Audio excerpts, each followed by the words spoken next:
नमस्कार दोस्तों, मेरा नाम है प्रथम गुप्ता और आप देख रहे हैं डिवाइन लैंड एकेडमी का ऑफिशियल यूट्यूब चैनल। आज मैं आपको ज्योमेट्री की 7वीं क्लास पढ़ाऊंगा और अपना टॉपिक होगा आज का ऑर्थो सेंटर। ध्यान रखना, अगर आप एक सीरियस स्टूडेंट हो तो मैं आपको ये बताना चाहता हूँ कि आप सबसे पहले मेरी पहली 6 क्लासेस को अच्छे से देखना, क्योंकि जब तक आप मेरी पहली 6 क्लासेस को अच्छे से नहीं देखोगे तब तक आपको ये मेरी 7वीं क्लास उतनी अच्छे से समझ नहीं आएगी जितनी अच्छे से मैं आपको समझाना चाहता हूँ, क्योंकि ये सारी चीजें एक दूसरे से रिलेटेड ही होती हैं। तो इसलिए अगर आप एक सीरियस स्टूडेंट हो और अगर आपको पेपर पास करना है तो आप क्लास नंबर 1 से देखना। तो चलिए बिना किसी देरी के टॉपिक की शुरुआत करते हैं। देखो, आज का पॉइंट नंबर 1 होगा ऑल्टीट्यूड। क्योंकि ऑर्थो सेंटर पढ़ाने से पहले आपको सबसे पहले यह पता होना चाहिए कि अल्टीट्यूड क्या होता है, त्रिभुज का शीर्ष लंब क्या होता है। देखिए, अल्टीट्यूड का मतलब होता है 90 डिग्री। तो मतलब त्रिभुज के किसी भी एक कोने से ऐसी रेखा खींचे जो सामने वाली साइड पर 90 डिग्री का कोण बनाए तो उसे अल्टीट्यूड कहते हैं। मैं फिर बोल देता हूं कि त्रिभुज के किसी भी एक कोने से सामने वाली साइड पर वो लाइन जो 90 डिग्री का कोण बनाती है उसे अल्टीट्यूड बोलते हैं। जैसे यहां पर AD जो है वो अल्टीट्यूड हो गई किस पर, BC पर। तो उम्मीद है आपको समझ आ रहा होगा। मैं फिर बोल देता हूं, त्रिभुज के किसी भी कोने से सामने वाली साइड पर 90 डिग्री का कोण बनाने वाली लाइन को अल्टीट्यूड कहते हैं। जैसे यहां पर मैंने बना दी, ये 90 डिग्री का कोण बनाती है। क्लियर होगा ना मैं क्या समझा रहा हूं? तो चलिए अब हम आगे करते हैं। ऑर्थो सेंटर होता क्या है? देखिए, ऑर्थो सेंटर एक ऐसा पॉइंट होता है जहां पर तीनों अल्टीट्यूड आकर मिलते हैं। देखिए, मैं आपको समझाता हूं डायग्राम के थ्रू। ये एक ट्रायंगल बना दिया मैंने, इसका नाम दे देता हूं A, इसका नाम दे देता हूं B और इसका नाम दे देता हूं C। तो एंगल A से सामने वाली साइड पर मैं एक 90 डिग्री का कोण बनाता हूं, यानी एक अल्टीट्यूड खींच देता हूं जिसका नाम दे देता हूं मैं D। इसके बाद B से मैं सामने वाली साइड पर एक अल्टीट्यूड खींच देता हूं जिसका नाम मैं दे देता हूं E। और इसी तरीके से C से भी मैं एक अल्टीट्यूड खींच दूंगा, पर वो बिल्कुल इस पॉइंट से होकर गुजरेगी। ठीक, इसका नाम मैं दे देता हूं F और ये एक सीधी रेखा है। तो ये इस सेंटर का नाम दे देता हूं मैं O। ऑर्थो सेंटर एक ऐसा बिंदु होता है जहां पर तीनों अल्टीट्यूड आकर मिलते हैं। जैसे इसका अल्टीट्यूड ये, इसका अल्टीट्यूड ये और इसका अल्टीट्यूड ये वाला। तो उम्मीद आपको समझ आ रहा होगा। तो यहां पर जो तीनों अल्टीट्यूड आकर मिले इसको बोलते हैं ऑर्थो सेंटर। तो चलिए अब हम आगे करते हैं। अगला पॉइंट नंबर 2। तो उम्मीद है आपको समझ आ गया होगा। पहला पॉइंट मैंने क्या बताया, अल्टीट्यूड वो लाइन होती है जो सामने वाली साइड पर 90 डिग्री का कोण बनाती है। ध्यान रखना, सिर्फ और सिर्फ 90 डिग्री का कोण बनाती है, ये मीडियन नहीं होती। क्योंकि वो लाइन जो सिर्फ और सिर्फ मीडियन है उससे ग्रेविटी सेंटर बनता है, और वो लाइन जो मीडियन भी है और 90 डिग्री का कोण बनाती है वो क्या होता है, सरकम सेंटर होता है। तो ये मैं चीजें आपको समझा चुका था पिछले पॉइंट्स में, पिछली क्लास में। तो उम्मीद है कि आपने बहुत अच्छे से समझा होगा। तो ये है अपना अगला पॉइंट नंबर 2।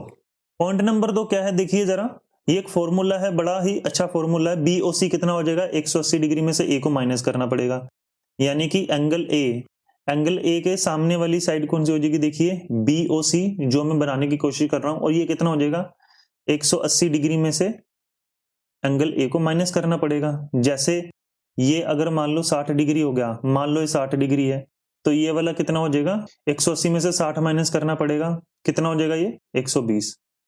इस तरीके से ये चीजें हो जाएंगी, 120 हो जाएगा। इसी तरीके से अगले वाला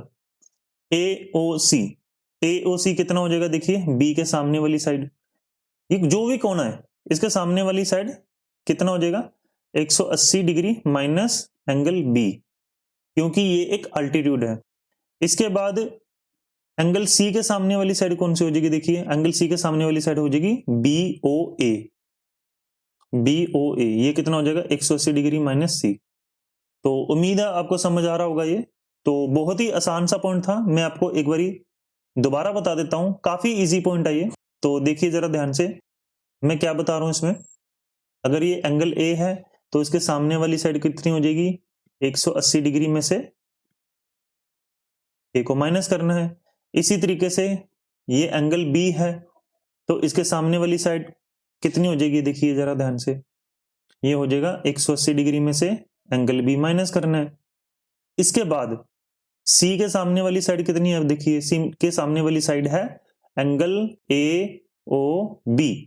तो ये कितना हो जाएगा 180 डिग्री में से एंगल सी को माइनस करना है। तो उम्मीद है आपको समझ आ रहा होगा ये मैं क्या बताने की कोशिश कर रहा हूं। चलो अब मैं आपको ये बताता हूं कि ये आया कैसे। देखिए ध्यान से, ये आया कैसे मैं आपको अभी बताता हूं। देखो ये मैं इसका नाम दे देता हूं पॉइंट का D, ये E और ये F। अब आपने क्या ध्यान देना, देखो क्वाड्रिलेटरल AEOF में, यानी कि ये वाले में, ठीक है। तो देखिए जरा ध्यान से मैं क्या बोल रहा हूं, क्वाड्रिलेटरल AEOF में। यहां पर एक चीज मुझे बताइए, चतुर्भुज के चारों कोणों का योग कितना होता है, चाहे वो 90 डिग्री कोण बनाते हैं या नहीं बनाते, या अलग अलग है या एक जैसे हैं, कुछ भी है, चारों कोणों का योग कितना होता है 360 डिग्री। तो यहां पर भी तो वही हुआ ना, देखो चतुर्भुज AEOF में देखिए एंगल A ये वाला प्लस एंगल E, कौन सा एंगल E, ये वाला, और ये वाला कितना हो जाएगा, ये 90 डिग्री का हो जाएगा। क्यों, क्योंकि ये सात वाला 90 डिग्री का है और ये पूरी रेखा 180 डिग्री की होती है, तो ये कितना हो जाएगा 90 डिग्री। इसी तरीके से एंगल O कौन सा, ये वाला FOE, मैं FOE लिख देता हूं ताकि आपको समझ आ जाए, प्लस एंगल F, ये भी 90 डिग्री का है। क्यों, ये अल्टीट्यूड है इस वजह से। तो कितना हो जाएगा टोटल इसका, ये हो जाएगा 360 डिग्री। उम्मीद आपको समझ आ रहा होगा। एंगल F 90 डिग्री का होगा और एंगल E भी 90 डिग्री का होगा। क्यों, क्योंकि ये अल्टीट्यूड है। तो चलो करके देखते हैं। तो ये कितना हो जाएगा 90 और 90 180, angle A plus angle FOE कितना हो जाएगा 360 में से 180 माइनस हो जाएगा तो कितना आ जाएगा 180 डिग्री। तो कितना हो जाएगा मेरे भाई, ये देखना जरा ध्यान से, angle A plus angle FOE कितना हो जाएगा 180 डिग्री। तो एंगल FOE कितना हो जाएगा 180 डिग्री माइनस A, यानी ये वाला कोण कितना हो जाएगा एंगल FOE, ये हो जाएगा 180 डिग्री माइनस A। अब देखो वर्टिकली ऑपोजिट एंगल बराबर होते हैं, शीर्षाभिमुख कोण बराबर होते हैं। अगर ये 180 डिग्री माइनस A है तो सामने वाला भी तो 180 डिग्री माइनस A ही हुआ। तो इसी तरीके से ये भी कितना हो गया 180 डिग्री माइनस A, क्योंकि वर्टिकली ऑपोजिट एंगल बराबर होते हैं इस वजह से। अगर आपको नहीं पता लग रहा तो मेरी क्लास नंबर 2 देखना, जिसमें मैंने आपको लाइन, एंगल और रे के बारे में बताया है। तो वो आपको वीडियो देखनी चाहिए, क्लास आपको लगानी चाहिए ताकि आपको पता लग जाए। मैं फिर बोल रहा हूं, अगर आपने मेरी पिछली वीडियोस नहीं देखी है ज्योमेट्री की तो उसे देख लेना, तभी आपको ये समझ आएगा, नहीं तो आपको ये उतने अच्छे से समझ में नहीं आएगा। तो चलो अब हम आगे करते हैं। अगर ये नहीं समझ आया तो एक बारी इसे बैक करके जरूर देखना ना। और काफी आसान था वैसे, ये 90 डिग्री हो गया, ये भी 90 डिग्री हो गया, ठीक है। और इसके बारे में कुछ पता नहीं था, इसके बारे में कुछ पता नहीं था, तो बड़े आराम से निकाल लिया अपन ने। चलो अगला करते हैं। अगले वाला क्वेश्चन देखिए क्या है। अगर एंगल A 70 डिग्री है, अगर एंगल A 70 डिग्री है तो एंगल BOC कितना हो जाएगा, ये कितना हो जाएगा। अपने को पता अल्टीट्यूड में क्या होता है, ये हो जाएगा 180 डिग्री माइनस 70 डिग्री, कितना हो जाएगा 110 डिग्री। तो यही अपना आंसर है, ये हो जाएगा 110 डिग्री। तो उम्मीद है आपको समझ आ रहा होगा, ये काफी आसान और अच्छा क्वेश्चन था ये। तो चलो अब हम आगे करते हैं। अगला है पॉइंट नंबर 3। तो उम्मीद है आपको समझ आ रहा होगा ये वाला। तो चलिए पॉइंट नंबर 3 करते हैं, और अगर पहले 2 पॉइंट ना समझ आए हो तो उन्हें जरूर देख लेना, ठीक है। चलो पॉइंट नंबर 3 में क्या है, काफी अच्छा पॉइंट है, जैसा मैं हर बारी बताता हूं यहां पर भी मैंने वही बताया। क्या, देखिए जरा ध्यान से, त्रिभुज में तीसरा अल्टीट्यूड भी वहीं से क्यों काटता है जहां से बाकी 2 काटते हैं। तो कहने का मतलब है, देखो जरा ध्यान से, ये पहला अल्टीट्यूड हो गया। अल्टीट्यूड का मतलब है जो 90 डिग्री का कोण बनाए, सिर्फ और सिर्फ 90 डिग्री का कोण बनाती है, क्या है। दूसरा अल्टीट्यूड कहां से जा रहा है भाई, दूसरा अल्टीट्यूड यहां से जा रहा है, ये लो यहां से चला गया दूसरा अल्टीट्यूड। अब यहां से ये पूछ रहा है कि भाई तीसरा अल्टीट्यूड ये सेंटर पॉइंट से ही क्यों जाएगा, तीसरा अल्टीट्यूड यही सेंटर पॉइंट से क्यों जाएगा, ये ऊपर या नीचे से क्यों नहीं जा रहा, ये हमेशा यहां से ही क्यों जाता है, देखो इस पॉइंट से क्यों जाता है, ऊपर से या नीचे से क्यों नहीं जाता, इस तरीके से इस तरीके से क्यों नहीं जाता, हमेशा सेंटर पॉइंट से ही क्यों जाता है, जहां से बाकी दोनों कट रहे हैं वहीं से क्यों जाता है। तो यही मैं आपको प्रूव करने की कोशिश करूंगा। तो चलिए मैं आपको प्रूव करके दिखाता हूं। ये देखिए करना क्या होता है इसमें, मैं क्या करूंगा, BC के पैरेलल A से एक लाइन खींच लूंगा, BC के बिल्कुल पैरेलल A के एक लाइन खींच लूंगा, ठीक है। ये वाली लाइन जो है ना, ये BC के पैरेलल है, ये वाली लाइन, ठीक है, ये वाली लाइन। इसका मैं नाम दूंगा अभी आपको, तो आपको पता लग जाएगा। इसका मैं नाम दे देता हूं Q दे देता हूं, और इसका मैं नाम दे देता हूं R दे देता हूं, ठीक है। BC के पैरेलल मैंने QR खींच दी। इसी तरीके से यहां से मैं इसके पैरेलल एक लाइन खींच देता हूं। किसके पैरेलल मैंने लाइन खींच दी, यहां से मैंने AC के पैरेलल एक लाइन खींच दी। कौन सी लाइन दे दी, ये मैं P नाम दे दूंगा, यहां से जो भी मेरा पॉइंट आके मिलेगा इसे P दे देता हूं। कौन सी लाइन खींच दी मैंने, QP खींच दी। अब इसके बाद मैंने क्या किया, AB के पैरेलल मैंने क्या खींचा, एक मैंने लाइन खींच दी। कौन सी लाइन खींच दी भाई, PR खींच दी, और यहां से मिलती हुई बिल्कुल सीधी जाएगी, ठीक है। ये बिल्कुल सीधी लाइन है, क्योंकि मेरी ड्राइंग इतनी अच्छी नहीं है तो इसलिए आपको थोड़ी सी समझ नहीं आ रही होगी, तो समझने की कोशिश करना मेरे भाई। ये बिल्कुल सीधी लाइन है, ठीक है, ये सीधी लाइन है। अब क्या आपको ये चीजें समझ आ रही है ना, मैं क्या बता रहा हूं, ये बिल्कुल सीधी लाइन है। तो ये इस तरीके से चीज बनी है, देखो मैं आपको थोड़ा सा साफ डायग्राम बनाकर दिखाता हूं, देखो, क्योंकि अच्छा पॉइंट है। ये था A, ये था B, ये था C, ये था P, ये था Q, ये था R। मैंने पैरेलल टू पैरेलल लाइन खींच दी। यहां पर मैंने अभी ये नहीं बताया कि QA बराबर है AR के, और अगर बराबर है तो क्यों बराबर है, ये मैं आपको अभी प्रूव करके बताऊंगा, ठीक है। तो देखिए जरा मैंने क्या किया यहाँ पे, यहां से मैंने BC के पैरेलल एक लाइन खींच दी थी, कौन सी, QR, ये वाली पैरेलल लाइन खींच दी मैंने यहां से इसके। इसी तरीके से मैंने AC के पैरेलल कौन सी लाइन खींच दी, PQ।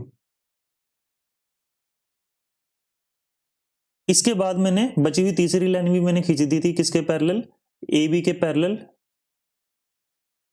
मैंने एक लाइन खींच दी। कौन सी लाइन खींच दी, बताइए जरा ध्यान से, PR मैंने लाइन खींच दी। तो ये आपको समझ आ गया होगा, मैंने लाइन पैरेलल खींच दी। अब मैं करूंगा क्या, देखिए ये 2 ट्रायंगल बन गए, एक बड़े वाला ट्रायंगल और एक छोटे वाला ट्रायंगल। तो मैं आपको ये साबित करके बताऊंगा कि ये जो सेंटर पॉइंट है, O वाला सेंटर पॉइंट है, ये छोटे वाले ट्रायंगल के लिए तो अल्टीट्यूड से बनने वाला ऑर्थो सेंटर है, छोटे वाले के लिए तो ये ऑर्थो सेंटर है, ठीक है। और बड़े वाले के लिए साइड परपेंडिकुलर बाइसेक्टर हो जाएगा। और जब ये बड़े वाले के लिए साइड परपेंडिकुलर बाइसेक्टर हो जाएगा तो ये अपने आप प्रूव हो जाएगा कि ये तीसरी लाइन भी सेंटर पॉइंट से होकर ही गुजरती है, यानी कि इंटरसेक्टर से ही होकर गुजरती है। तो यही मैं साबित करने की कोशिश करूंगा, क्लियर है ना। तो चलिए मैं आपको करके बताता हूं कैसे करेंगे।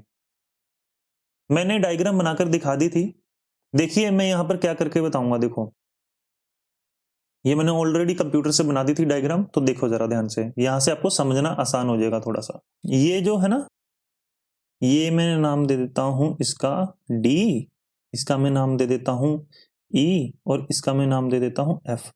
यहां पर देखिए जरा, एडी से मैंने स्ट्रेट लाइन खींच दी जो पी के तरफ से होकर गुजर रही है। अब यहां से देखो जरा ध्यान से, चतुर्भुज क्यू ए सी बी में, चतुर्भुज क्यू ए सी बी में आप यहां से देखकर बताइए जरा, ए के सामने वाली साइड किधर कौन सी है?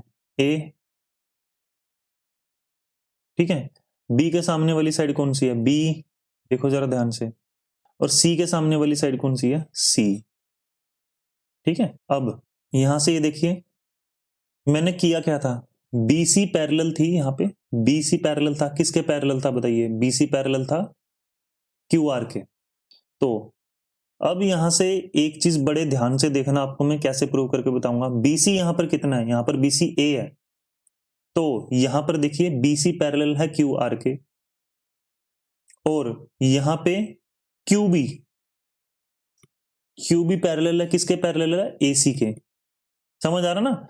तो ये इस तरीके से ये वाला जो चतुर्भुज बन गया, कौन सा बन गया देखिए, क्यू ए सी बी। देखना जरा ध्यान से, क्यू ए सी बी, ये वाला पैरेलल है इसके और ये वाला पैरेलल है इसके। तो ये एक क्या बन गया? ये एक पैरेललोग्राम बन गया। देखो ध्यान से, समांतर चतुर्भुज बन गया। और पैरेललोग्राम होते ही अपना ये साबित हो गया कि अगर बीसी ए है, बीसी ए है तो क्यू ए भी ए हुआ, तो क्यू ए भी ए हुआ। क्या मेरी बात समझ आ रही है ना मैं क्या बता रहा हूं? क्यू ए भी ए हुआ। और इसी तरीके से, इसी तरीके से चतुर्भुज A R C B, A R C B में सेम टू सेम यही, बी सी पैरेलल है किसके? ए आर के, क्योंकि पता अपने को ध्यान से, है ना? देखो जरा ध्यान से मैंने क्या बताया। और इसके अलावा ए भी पैरेलल है किसके? सी आर के। तो इसलिए अगर बीसी अगर ए है तो ए आर भी ए हो गया, ठीक है, ए आर भी ए हो गया। तो इसी तरीके से, इसी तरीके से यहां पे देखो मैं क्या बताने की कोशिश कर रहा हूं, यहां पे क्यू बी अगर बी है तो ये वाला भी बीपी भी बी हो जाएगा। क्यों हो जाएगा? यहां पर भी सेम चीज है, क्यू ए बी सी में कैसे? AC कितना था? AC यहां पर B है तो QB भी B हो जाएगा, और अगर AC अपना B है तो यहां पर BP भी C हो जाएगा। और इसी तरीके से अगले वाली लाइन में, ठीक, AB अगर C है तो RC भी अपना C हो जाएगा, और AB अपना C है तो CP भी अपना C हो जाएगा। तो उम्मीद है आपको समझ आ रहा होगा मैंने क्या बताया यहाँ पे, काफी अच्छा पॉइंट मैंने बताया यहाँ पे। तो इसके बाद अपने को ये प्रूव तो हो गया, क्या प्रूव हो गया? कि क्यू ए और ए आर में से ए एक सेंटर पॉइंट है, यानी कि ये एक मीडियन है, ये एक मीडियन है। कैसे मीडियन है? क्योंकि क्यू ए जितना है ए आर भी उतना है, तो ये एक मीडियन हो गया, ठीक है, मध्य बिंदु। इसके बाद मैं दूसरी चीज पॉइंट ये प्रूव करूंगा कि ये एक 90 डिग्री है। कैसे 90 डिग्री प्रूव करूंगा? देखो यहां पर ए डी बी 90 डिग्री है ना। क्यों 90 डिग्री है? क्योंकि ये एक अल्टीट्यूड है छोटे वाले ट्राइंगल के लिए। अब मैंने आपको लाइन एंगल रे में बताया था कि इंटीरियर एंगल का जो सम होता है वो 180 डिग्री होता है। इसी तरीके से यहां पर अगर ए डी बी 90 डिग्री है तो यहां पर क्यू ए डी भी 90 डिग्री ही हुआ, ठीक है। और इसी तरीके से ए डी सी 90 डिग्री है तो यहां पर आर ए डी भी 90 डिग्री ही हुआ। और 90 डिग्री प्रूव होते ही अपने को ये पता लग गया कि डी ए एक साइड परपेंडिकुलर बाइसेक्टर है, ये एक साइड परपेंडिकुलर बाइसेक्टर है। और साइड परपेंडिकुलर बाइसेक्टर होते ही अपने को ये साबित हो गया कि बड़े वाले ट्रायंगल के लिए ओ एक सरकम सेंटर का काम करेगा। बड़े वाला ट्रायंगल कौन सा? पी क्यू आर के लिए ओ क्या रहेगा? एक सरकम सेंटर रहेगा। और छोटे वाले ट्रायंगल ABC के लिए O एक ऑर्थो सेंटर का काम करेगा। तो उम्मीद है समझ आ रहा होगा। और क्योंकि सर्कम सेंटर में मैंने आपको ये प्रूव करके बता ही दिया था पहले कि दो साइड परपेंडिकुलर बाइसेक्टर जहां से गुजरेंगे, तीसरा साइड परपेंडिकुलर बाइसेक्टर भी वहीं से गुजरेगा। समझ आ रहा ना? मैंने आपको बताया था पिछली क्लास में, 6वीं क्लास में, क्या दो साइड परपेंडिकुलर बाइसेक्टर जहां से जा रहे हैं, तीसरा साइड परपेंडिकुलर बाइसेक्टर भी वहीं से ही जाएगा। तो यहां पर हमारा ये प्रूव हो चुका है कि दो अल्टीट्यूड जहां से जा रहे हैं, तीसरा अल्टीट्यूड भी वहीं से जाएगा। और एक चीज और देखो यहाँ पे, ट्रायंगल QAB में, ठीक है, ऐसे धीरे धीरे के ये वाले ट्रायंगल में, ये वाले में एक साइड है A, एक साइड है B और एक साइड है C। इसी तरीके से दूसरे वाली साइड में एक साइड है A, एक साइड है B और एक साइड है C। ठीक है ना? यहां पर A ये वाली हो जाएगी AC, हो जाएगी B और ये हो जाएगी C। इसी तरीके से नीचे जो PBC है, PBC, यहां पर देखिए ये हो जाएगा A, ये हो जाएगा B, ये हो जाएगा C। और इसी तरीके से बचा हुआ जो सेंटर में है ABC, ये तो था ही अपना, ये A है, ये वाली AC B हो जाएगा और ये AB C हो जाएगा। तो यहाँ पर चारों ट्रायंगल का एरिया बराबर बराबर हो जाएगा। तो ये अपना प्रूव हो चुका है मेरे भाई कि यहाँ पर तीसरा अल्टीट्यूड भी वहीं से गुजरेगा। तो उम्मीद है समझ आ रहा होगा। और ये थोड़ा सा मुश्किल पॉइंट था तुम्हारे लिए, पर ये एक अच्छा पॉइंट है, आपको समझ आना चाहिए यहाँ पर मैं क्या बता रहा हूँ, तो आपको पता होना चाहिए। चलिए अब हम आगे करते हैं। अगला है point number 4, length of altitude. काफी इंपॉर्टेंट पॉइंट और पेपर में बहुत ज्यादा आता है, तो देखिए जरा ध्यान से कैसे करते हैं। Find the length of altitude AD। Altitude अपने को पता है कि जो सामने वाली साइड पर 90 डिग्री का कोण बनाए उसे अल्टीट्यूड बोलते हैं। तो इसे हम बेसिक से करेंगे। देखिए जरा ध्यान से, ये कंप्लीट है 6, है ना? ये कंप्लीट तो 6 है, पर BD कितनी मान लो? BD मान लो हम X, और यहां पर DC कितनी हो जाएगी? अगर BC 6 है, BD X है, तो ये कितना हो जाएगा? 6 - X हो जाएगा यहाँ पे। बोलो समझ आ रहा है? इतना तो आना चाहिए आपको समझ यहाँ पे। अब मैं आपको आगे बता दो। देखो ट्रायंगल ADB में देखो ये राइट एंगल बन गया ना, यहाँ पे राइट एंगल बन गया। यहाँ पे ये 4 है, ये X है, तो ये AD कितना हो जाएगा? यहाँ पे आपको पता होना चाहिए हाइपोटेनस का फॉर्मूला क्या होता है, आपको पता होना चाहिए, बिल्कुल पता होना चाहिए। मैंने आपको बताया भी था कि कैसे निकालते हैं। देखिए कैसे आएगा, 4 का स्क्वायर माइनस X का स्क्वायर। इसी तरीके से हम दूसरे वाले ट्रायंगल में करेंगे। ठीक, देखो कौन से ट्रायंगल में? ADC में। यहां पर AD कैसे निकाल लेंगे? देखो ध्यान से, 5 का स्क्वायर माइनस 6 माइनस X का स्क्वायर। ये मैंने आपको बताया था राइट एंगल ट्रायंगल का फॉर्मूला कैसे निकलता है, ये वाला मैंने आपको बताया था पिछली बारी ट्रायंगल की वीडियो में, तो देखना उसको ध्यान से।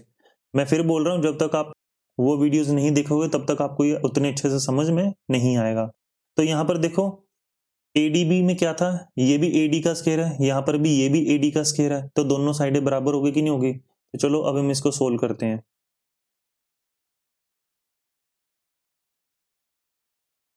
तो ये हो जाएगा 16 माइनस X का स्क्वायर, इसके बाद 25 माइनस 36, और ये आ जाएगा माइनस X का स्क्वायर प्लस X का स्क्वायर, ये भी आ जाएगा माइनस X का square minus 12X minus plus 12X। ये इस तरीके से चीजें बनेंगी। और यहाँ पर X से X कट जाएगा यहाँ पे, और इसके अलावा 25 को 36 में से माइनस करेंगे तो ये आ जाएगा -11, -11 उधर जाके +11 हो जाएगा। 16 और 11 27 इक्वल टू 12X। तो X की वैल्यू कितनी आ जाएगी? 27/12 यानी कि 9/4। तो उम्मीद है यहाँ तक तो समझ आ गया होगा ये कैसे निकाला। अब इसके बाद किसी भी एक में वैल्यू भर देंगे हम, ये BDA ट्रायंगल में ये चीज भर देंगे क्योंकि ये सिंपल है थोड़ी सी। तो करते हैं जरा ADB ट्रायंगल के अनुसार वैल्यू भर के। कितना हो जाएगा यहाँ पे? देखिए जरा ध्यान से, AD का स्क्वायर इक्वल टू 4 का स्क्वायर माइनस 9/4 का होल स्क्वायर। तो अब हम सोल्व करते हैं इसको। 4 का स्क्वायर 16 माइनस 81/16 विल बी, ये हो जाएगा यहाँ पे थोड़ा सा कैलकुलेशन करनी पड़ेगी। 16 का स्क्वायर कितना हो जाएगा यहाँ पे, ADB 256 माइनस 81/16 कितना हो जाएगा यहाँ पे, ये हो जाएगा 6 में से गया 5 और 25 में से गया 175/16 और यही अपना आंसर है। मैं इसको यहाँ साइड में करके लिख देता हूँ ताकि अपने को थोड़ा सा अच्छे से समझ आ जाए। AD का स्क्वायर इक्वल टू 175/16 और ये थोड़ा सा रूट में चला जाएगा तो कितना हो जाएगा 175/16 और ये हो जाता है 25 गुना 7, तो ये आ जाएगा 5√7/4, यही अपना आंसर है। तो उम्मीद है समझ आ रहा होगा। ये तो सिंपल चीज थी, कुछ इतनी खास थी नहीं यहाँ पे। तो अगला करते हैं, चलो अगले वाला क्वेश्चन कैसे, देखो राइट एंगल ट्रायंगल में find the length of altitude BD। अच्छा, तो यहां से अपने को सोल्व करना पड़ेगा। देखिए यहाँ पर AC कितना हो जाएगा, यहाँ पे AC कैसे निकालते हैं अपने को अच्छी तरह से पता है। हाइपोटेनस का स्क्वायर इक्वल टू परपेंडिकुलर का स्क्वायर प्लस बेस का स्क्वायर, ठीक है। बेस यहाँ पर 3 है तो यहाँ पर कितना आ जाएगा, AC का स्क्वायर कितना आ जाएगा यहाँ पे 16 और 9 25, तो यहाँ पर AC की वैल्यू कितनी आ जाएगी, AC की वैल्यू आ जाएगी 5। तो यहाँ पर हम क्या करते हैं, यहाँ पर हम देख लेते हैं यार जरा इसको कि ऊपर वाली वैल्यू आप क्या ले लेते हैं, यहाँ पर ले लेंगे x और नीचे वाली कितनी वैल्यू आ जाएगी, ये आ जाएगी 5 माइनस एक्स। क्यों आ जाएगी बताओ, क्योंकि पूरा का पूरा जो AC था ना, पूरा का पूरा जो AC था वो 5 है, ये वाला पूरा का पूरा AC 5 है। अब इसके बाद हम आगे करते हैं, आपको करवाते हैं जरा, देखो जरा ध्यान से कैसे करेंगे। ऊपर वाले ट्रायंगल में देखो जरा, ट्रायंगल ADB में कैसे निकालेंगे बताइए, BD की वैल्यू कैसे निकालेंगे बताओ, BD की वैल्यू कैसे निकालेंगे। यहां पर निकालेंगे हाइपोटेनस का स्क्वायर, हाइपोटेनस कौन सा होता है 90 डिग्री के सामने वाला, ये वाला 4 का स्क्वायर माइनस x का स्क्वायर। इसी तरीके से नीचे वाले ट्रायंगल में यहाँ पर BDC में बताइए यहाँ पर BD की वैल्यू कैसे निकालेंगे, यहाँ पर अपन निकालते हैं हाइपोटेनस का स्क्वायर जो 3 का स्क्वायर है माइनस 5 माइनस x का स्क्वायर होल स्क्वायर। अब यहाँ पर आपको आगे करके दिखाते हैं, देखो यहाँ पर भी BD का स्क्वायर है, यहाँ पर भी BD का स्क्वायर है, तो ये दोनों चीजें इक्वलाइज कर देंगे हम एक दूसरे को। देखो जरा करके दिखाते हैं, 4 का स्क्वायर माइनस x का स्क्वायर इक्वल टू 3 का स्क्वायर माइनस 5 माइनस x का होल स्क्वायर, तो कितना आ जाएगा 4 का स्क्वायर 16 माइनस x का स्क्वायर इक्वल टू 3 का स्क्वायर 9, अब 5 का स्क्वायर 25 माइनस 25 हो जाएगा यहाँ पे माइनस x का स्क्वायर प्लस 10x हो जाएगा, तो यहाँ से ये वाला कट गया। अब यहाँ से क्या हो जाएगा 25 9 चला जाएगा तो कितना आ जाएगा -16 आ जाएगा, तो ये आ जाएगा -16 उधर जाके +16 हो जाएगा, यानी कि आ जाएगा 32 इक्वल टू 10x। x की वैल्यू कितनी आ जाएगी 3.2, यानी 32/10 3.2 आ जाएगा यहाँ पे। उम्मीद आपको पता लग रहा होगा ये। तो अब इसके बाद हम क्या करते हैं, किसी भी एक में वैल्यू भर देंगे। ट्रायंगल किस में भरें, ADB में भर देंगे क्योंकि वो थोड़ा सा आसान है इस क्वेश्चन में, x है ना वो, इसलिए। तो आगे करते हैं जरा, ADB में क्या करेंगे, BD की वैल्यू कितनी आ जाएगी यहाँ पे 4 का स्क्वायर माइनस 3.2 का स्क्वायर। अभी थोड़ा सा कैलकुलेशन करना पड़ेगा, इतना मुश्किल है नहीं है। 4 का स्क्वायर 16 माइनस 3.2 का मतलब कितना होता है 32 का स्क्वायर 1024, तो 10.24 आ जाएगा यहाँ पे। अब यहाँ से इसको माइनस कर देंगे, देखो माइनस कैसे करता है, 16 में से 10 घटाओ पहले 6 में से 0.24 घटाओ 5.76, तो BD की वैल्यू कितनी आ जाएगी, BD की वैल्यू आ जाएगी 2.4 और यही अपना आंसर है। उम्मीद आपको समझ आ रहा होगा ये मैं क्या बताने की कोशिश कर रहा हूँ। काफी आसान क्वेश्चन है ये वाला। तो चलो अब हम आगे करते हैं, इसको दूसरे तरीके से करवाते हैं, क्योंकि ये एक अल्टीट्यूड है तो अल्टीट्यूड करने का एक और तरीका भी होता है। देखिए जरा ध्यान से, यहाँ पर दूसरा तरीका कौन सा होता है, दूसरा तरीका एक फार्मूला होता है। राइट एंगल ट्रायंगल में कभी भी अल्टीट्यूड की लेंथ निकालनी हो ये वाली, तो कैसे निकालते हैं, देखो ये निकालते हैं एक फॉर्मूले से अल्टीट्यूड की लेंथ कैसे निकालते हैं, बेस गुना परपेंडिकुलर बटा हाइपोटेनस।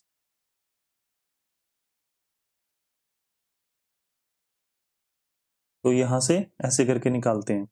तो देखिए यहाँ पे बेस कितना है, यहाँ पे 3, परपेंडिकुलर यहाँ पर कितना है 4, हाइपोटेनस कितना आ जाएगा यहाँ पे 5, क्योंकि पता ही अपने को 4 का स्क्वायर प्लस 3 का स्क्वायर इक्वल टू AC का स्क्वायर। तो AC का स्क्वायर कितना आ जाएगा यहाँ पे, अभी मैंने बताया आपको 25 है ना। AC की वैल्यू कितनी आ जाएगी 5, तो यहाँ पर हाइपोटेनस कितना आ जाएगा 5। तो अल्टीट्यूड कितना आ जाएगा यहाँ पर, अल्टीट्यूड है यहाँ पर BD कितना आ जाएगा 12/5 यानी 2.4। तो यही अपना आंसर था। देखो यहाँ पर भी 2.4 है, पिछले वाले में भी 2.4 है। तो तरीके बदलने से आंसर नहीं बदलते, बस तरीके बदलने से टाइम बदल जाता है। यहाँ पर फार्मूला लगाया और जल्दी से आ गया। अब मैं आपको ये बताता हूँ कि फार्मूला आता कैसे है। तो मैं फिर बता रहा हूँ, कभी भी पेपर में क्वेश्चन आ जाएगा ना, तो आपने सीधा सीधा ये वाली चीज निकालनी है आपने। क्लियर होगा ना मैं क्या बता रहा हूँ, क्योंकि ये राइट एंगल ट्रायंगल है इस वजह से। पर ध्यान रखना, हमने जो पहले वाला क्वेश्चन करा था ये वाला, यहां पर आप ऐसा नहीं कर सकते। क्यों नहीं कर सकते, क्योंकि ये राइट एंगल ट्रायंगल नहीं है, ये एक नॉर्मल ट्रायंगल है। हो सकता है ये एक्यूट ट्रायंगल हो या हो सकता है ऑब्ट्यूज ट्रायंगल हो, ये बाद में देखेंगे। अच्छा निकलता कैसे है ये भी मैंने आपको बताया था पहले ट्रायंगल की वीडियो में, ठीक है। ये राइट एंगल ट्रायंगल नहीं है, इसलिए यहाँ पर बेस गुना परपेंडिकुलर बटा हाइपोटेनस वाला फार्मूला नहीं लगना है। ये सिर्फ राइट एंगल ट्रायंगल में लगता है ये वाला फार्मूला। तो पता लग रहा ना मैं आपको, ये राइट एंगल ट्रायंगल में ही लगाएंगे, नॉर्मल किसी दूसरे ट्रायंगल में नहीं लगा सकते इसको। तो ये आता कैसे है देखो, ये फॉर्मूला कैसा करते हैं देखो जरा ध्यान से। राइट एंगल ट्रायंगल कैसा होता है देखो, इस तरीके से आप कर सकते हैं इसको। ये मैं नाम दे देता हूं, इस साइड का नाम दे देता हूं A, इस साइड का नाम दे देता हूं मैं B, और इस साइड का मैं नाम दे देता हूं C, और यहां पर ये साइड का नाम है C, ठीक है ना, ये साइड है।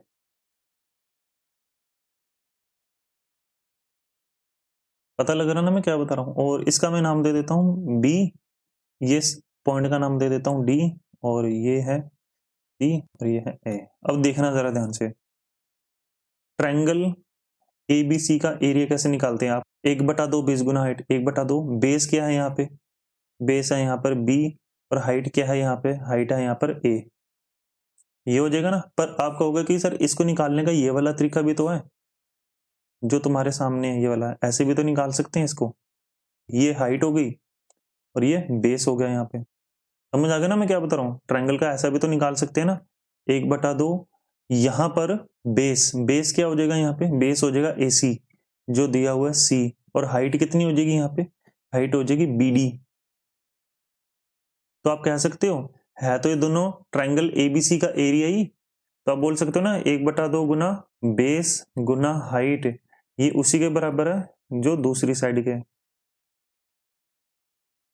तो देखिए 1/2 से 1/2 कट गया, तो BD की वैल्यू कितनी आ जाएगी यहाँ पे, B गुना A/C, और यही अपने को प्रूव करना था क्योंकि C हाइपोटेनस है, A यहाँ पर परपेंडिकुलर है, और B यहाँ पर बेस है। तो उम्मीद है पता लग रहा होगा आपको ये।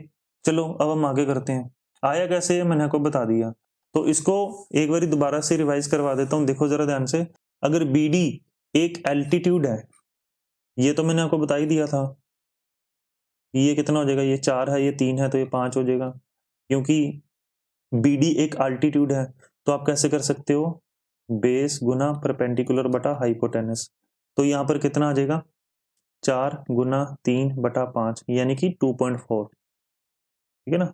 और यहाँ पर ये देखिए, अगर BD एक मिड पॉइंट है, ये 4 है, ये राइट एंगल ट्रायंगल है, ये 3 होना चाहिए था, ये थोड़ी सी टाइपिंग मिस्टेक है, ये 3 होना चाहिए था, ठीक है। तो ये कितना हो जाएगा, ये हो जाएगा 5, तो ये कितना हो जाएगा, ये हो जाएगा 2.5, AD हो जाएगा 2.5, और DC कितना हो जाएगा 2.5, ठीक है ना। 2.5 ही होगा ये वाला, क्योंकि D एक मिड पॉइंट है। तो उम्मीद आपको समझ आ रहा होगा। तो चलो अब हम आगे करते हैं, पॉइंट नंबर 5, और ये लास्ट पॉइंट है इस वीडियो का, इस क्लास का, ऑर्थो सेंटर का।